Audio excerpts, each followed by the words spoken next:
下巴后缩哈，下巴应该短了2-3公分比正常来。嘴巴张开，你看，下巴后缩就往下往后缩的一般没有下巴后缩的人是直直的下来，嘴巴张开是直直下来。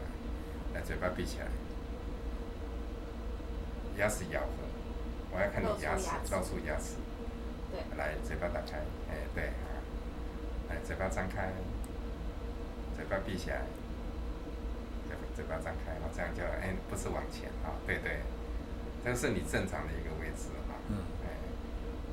我要看你牙齿OK， 好，嘴巴张开，嘴巴闭起来，好。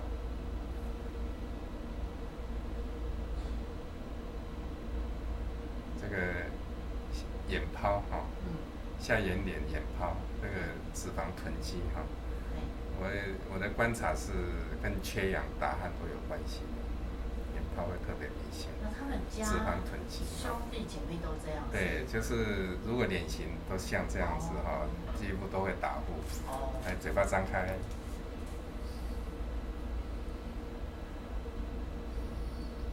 舌头盖住了口咽腔，来一下。的时候还看不到口咽腔对，所以这比较严重。下巴舌头放松不要用力，正常呼吸，放松就好。很轻松。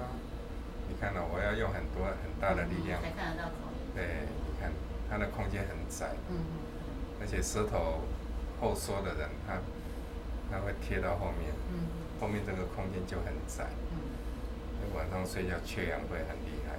他这2个月特别严重你看他的悬雍垂好长，为什么会长？这个除了天生以外，他后天每次打呼他就会甩动，像甩面条一样就越甩越长，越甩越松。所以他的鼾声在客厅、在2楼可能都会听到。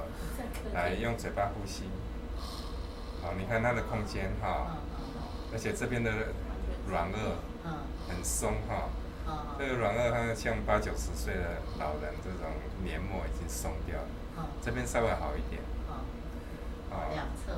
两侧不同，这个就知道打呼的原理了。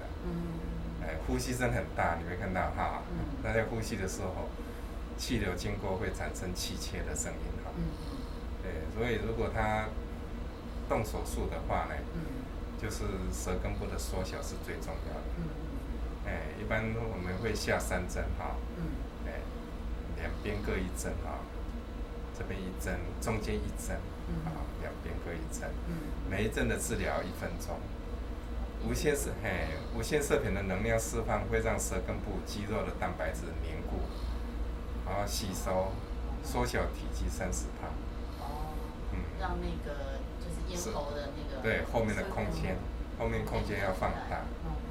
对，它比较严重是这一边它要侧左边这边是左边，侧躺左边，让这个重的比较不好的在底下，让空间比较大的在上面。尽量能够睡左边，侧左边。他已经一直都侧左边。对，左边比较好。所以他可能是左边会比较舒服，所以他一直都是侧。对，那这个黏膜软腭的处理就是要提拉。这个松掉的黏膜会用电刀修掉一点，然后缝2针的提拉，把这个软腭像脸皮拉皮一样把它往前往上往外拉。这边也要修，然后缝2针，把它往前往上往外拉。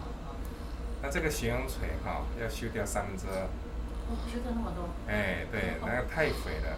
你看我手一放掉，它就会卡进去有没有卡进去了？等于把它堵住了这样。